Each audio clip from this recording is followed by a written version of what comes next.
Olá a todos e todas, meu nome é Stephanie, tenho 21 anos, sou vegana há 2 anos e sou criadora do perfil @veganacarbonífera no Instagram. Fui convidada pelo Greenpeace, grupo de Porto Alegre, para mediar algumas perguntas sobre a greve climática que está acontecendo em diversos países no mundo, inclusive no Brasil. Conte um pouco sobre você, seu nome, sua cidade, a causa que defende. Meu nome é Tanara Lucas, eu faço parte da equipe da Cooperativa Girassol, que é uma cooperativa de consumidores de Porto Alegre.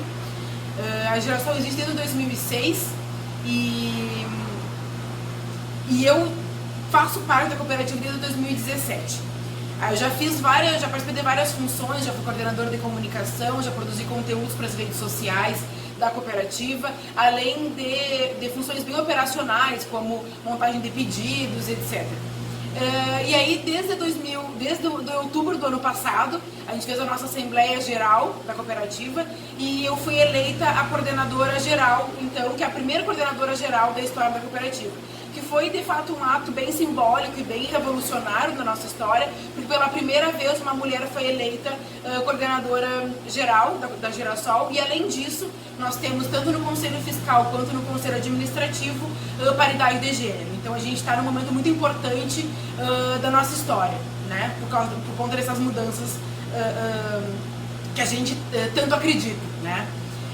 Então, sobre os nossos ideais, eu digo que a gente é bem privilegiado por trabalhar num espaço como a Girassol, porque toda a equipe tem os ideais que tem a cooperativa, né? Então nós temos todos os mesmos valores, os mesmos ideais, a mesma visão de mundo. Então nós defendemos, e a Girassol existe a partir disso, né? Nós defendemos a agricultura familiar, nós defendemos a reforma agrária, defendemos o pequeno agricultor. Então são bandeiras da cooperativa que a gente traz. Outras bandeiras, economia solidária, economia feminista, a gente trabalha dessa forma. Então é muito legal a gente poder, como pessoas, entender dessas bandeiras e defender essas bandeiras e trabalhar num espaço que também defende e que também leva isso no seu dia a dia. Como você enxerga os atuais descasos do governo frente à sociedade, pois acumulam-se muitas promessas vazias?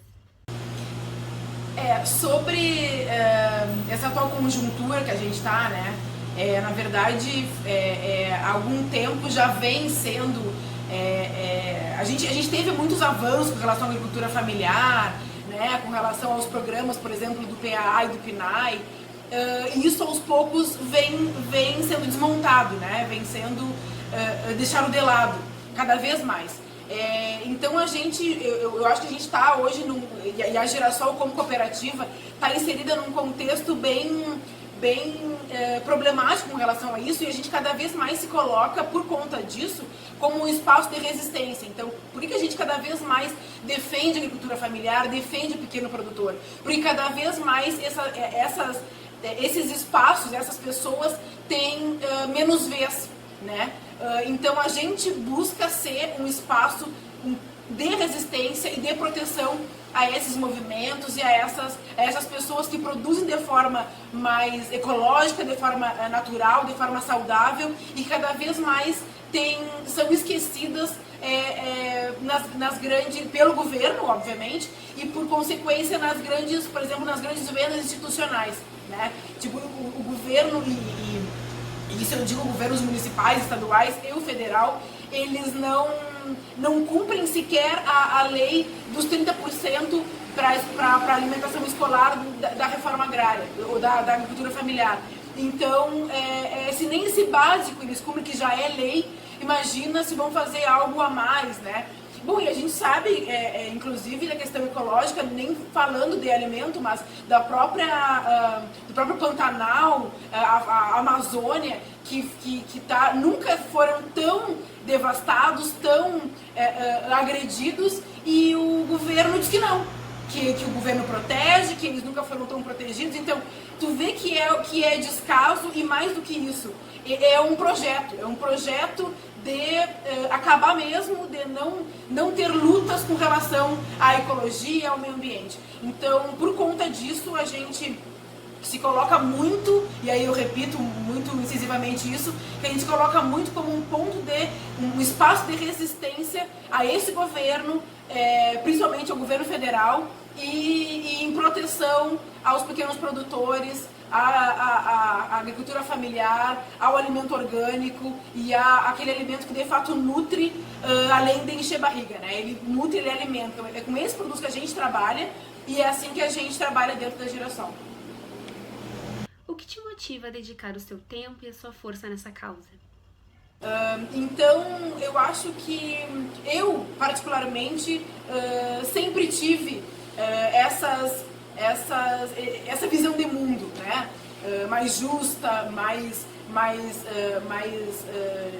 de mais igualdade, e aí a gente pode trazer isso para vários âmbitos. A gente pode trazer para esse discurso, essa narrativa de igualdade para todas as minorias políticas, por exemplo. Então a gente pode trazer para nós mulheres, pode trazer para a população LGBT, para a população negra, todo mundo que de alguma forma é discriminado e subjugado dentro da sociedade brasileira. A Girassol tem como o povo que a gente defende. E isso também a gente pode trazer os agricultores, pode trazer os pequenos agricultores principalmente, que é a nossa maior bandeira, né? E de novo eu trago a agricultura familiar, que em geral são pequenos agricultores, pequenos produtores, agroindústrias familiares, que são, ainda mais nesse tempo de pandemia, a gente ressalta muito isso sobre a importância de se consumir, de se comprar, de pequenos mercados, de pequenos produtores. Porque isso, as grandes redes de mercado, elas não vão sentir essa crise. Elas não vão sentir, não podem se fechar as portas, de entrar em falência. Mas os pequenos sim. Então, o que me move nessa causa é a gente pensar que a gente precisa, todo mundo que é de alguma forma discriminado e subjugado, a gente precisa se unir para sim sermos pessoas e sermos espaços, eu também reforço isso muito incisivamente, sermos espaços de resistência. Então, quando a Girassol defende as mulheres, o feminismo, a economia feminista, a economia solidária, a população LGBT, a população negra, e aí a agroecologia, os pequenos produtores, as pequenas agroindústrias familiares, é isso que a gente está falando. A gente está falando em juntar esse povo e conseguir de fato ser resistência a tudo que a gente vê aí desse governo que só a cada dia piora. Eu como mulher e como defensora das outras causas, não tem como a gente não sentir, não sentir empatia a todo mundo que sofre diante desse governo. Então eu acho que o que me move é isso, é a gente conseguir se fortalecer para ser cada vez mais resistência. Quais ações urgentes você acredita que devem ser tomadas para diminuir o cenário climático que estamos vivenciando? Eu acho que a gente sempre deve começar por uma... claro que cada um tem que ter as suas mudanças, né? Mudar hábitos, né? Isso a gente precisa fazer, e é isso que começa em casa, começa na separação do lixo, começa nas coisas que a gente acha que não tem às vezes tanta importância, mas que a gente precisa fazer. Se cada um pensar, só eu vou fazer, é só um pouquinho, vai juntando as mudanças, os hábitos e as novas formas de fazer, que vai dar um resultado grande. Então eu acho que a gente, individualmente falando, eu acho que a gente começa essas mudanças de hábito. Eu acho que a mudança do consumo é muito importante, né? Então a gente conseguir, e eu acho que não tem como a gente separar o social do ecológico. A gente não tem o poder dos governos, né? O poder dos governantes que falam e agem numa escala muito maior. Então, se a gente tivesse essa ajuda, essas ações governamentais, claro que a gente estaria num outro patamar de proteção ambiental. Então, é isso. Então, e quando eu digo que passa sempre pelo social, né? A luta social e a luta agroecológica é isso.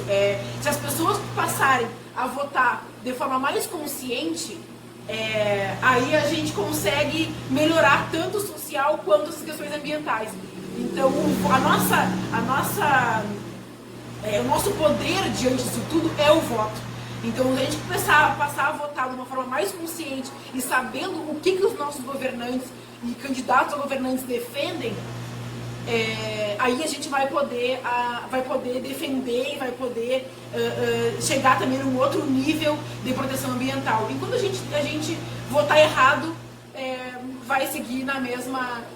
A gente tendo que ser constantemente espaço de resistências para dar contra, digamos assim, a esses governos que só ajudam a depredar e não ajudam em nada a construir uma outra realidade, tanto social quanto ambiental. Você reconhece situações relacionadas às mudanças climáticas que já estejam impactando a sua comunidade? Eu estou aqui diariamente no Armazém da Girassol, aqui em Porto Alegre, então as pessoas que vêm aqui, e talvez seja o testemunho que eu posso dar, seja a partir das pessoas que frequentam, né, o armazém, ou que compram através do nosso e-commerce da entrega de orgânicos em casa.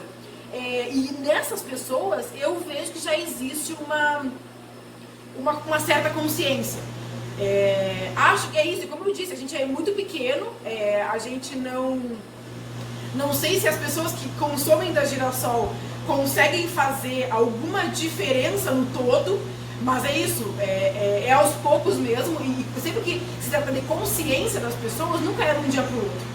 É toda uma questão cultural que tem que ser desconstruída para ser construída de um outro jeito. E eu acho que o consumo e a questão ambiental é muito isso, assim. A gente precisa ensinar, e eu acho que principalmente as novas gerações, a consumir de um outro jeito, né? Menos plástico, menos carne, a história de para onde está indo o meu dinheiro, se está indo para o agronegócio ou indo para o pequeno agricultor. Então a gente passar a ter esses debates sobre o consumo consciente e sobre de onde vem o meu alimento, quem que produziu o meu alimento, de que forma o meu alimento foi produzido. Eu acho que fazendo isso a gente consegue aos poucos gerar novos hábitos e novas pessoas mais conscientes na forma de consumir. Então, assim, eu dando testemunho sobre as pessoas que consomem da Girassol, eu já vejo bastante mudança desses hábitos e dessa consciência. Então, quando lá em 2017, a gente fez uma pesquisa sobre o porquê que as pessoas estavam consumindo na Girassol, o que motivavam elas a consumir, a primeira coisa era orgânico. Ok, orgânico é um motivo, claro, um motivo importante, mas era muito assim, pra minha saúde, sabe? Era muito, digamos, muito individualizado. Eu quero um alimento saudável pra mim. E não citavam muito o meio ambiente, né, o cooperativismo, a autogestão, a não exploração do trabalho, ou questões assim mais amplas. E hoje já vejo diferente. Hoje as pessoas têm a preocupação de ver para onde está indo o seu dinheiro. Aquilo que eu falei anteriormente. As pessoas falam, então eu não vou comprar no grande mercado porque eu quero que o meu dinheiro vá para o pequeno agricultor e não para o agronegócio. Então a gente vê que já existe hoje uma mudança de pensamento mais ampla, que sai um pouco do nível, eu quero um alimento que é bom para mim, para o meu organismo. Então é isso, é bom para mim, mas eu quero um alimento que seja bom para a terra, para a água, para as árvores, para o ar, para o meio ambiente como um todo. Então eu já vejo, de fato, mudanças, e que, como eu disse, é um trabalho diário, um trabalho de pessoa a pessoa, assim, né? Que vai chegar uma hora, e eu acredito muito nisso, que as pessoas vão ter uma outra consciência, a maioria das pessoas vão ter uma outra consciência, mas ainda está bem aquém do razoável. Eu acho que ainda as pessoas estão recém tomando essa consciência de que, assim, uma hora vai acabar. E eu acredito muito que essa pandemia já seja um reflexo de tudo que o meio ambiente tem sofrido até hoje.